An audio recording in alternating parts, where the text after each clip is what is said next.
کریم رب ہمارے گناہوں کو معاف فرما۔ اے اللہ یہ لاکھوں کا مجمع تیری رضا کے لیے یہاں آیا ہے، تجھے راضی کرنے کے لیے آیا ہے، اپنے ظلم سے معافی مانگ رہا ہے۔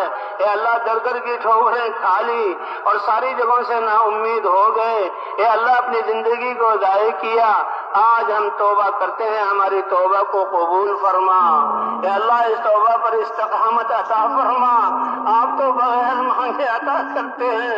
آج ہم پریشان ہو کر تجھ سے لاکھوں ہاتھ اٹھے ہوئے ہیں، تجھ سے مانگ رہے ہیں۔ اے اللہ خالی ہاتھ نہ لوٹا، تیرے علاوہ کوئی در ہے تو بتا، کوئی در نہیں تیرے علاوہ۔ ساری کائنات ہماری دشمن، شیطان اور نفس ہمارا دشمن، باطل والے ہمیں ختم کرنے پر لگے ہوئے۔ اے اللہ یہ نازک سی کشتی ہے، اس کی حفاظت فرما، تیرے نبی کی پیاری امت ہے، اس کی حفاظت فرما۔ اے اللہ ہمارے ظلموں کو معاف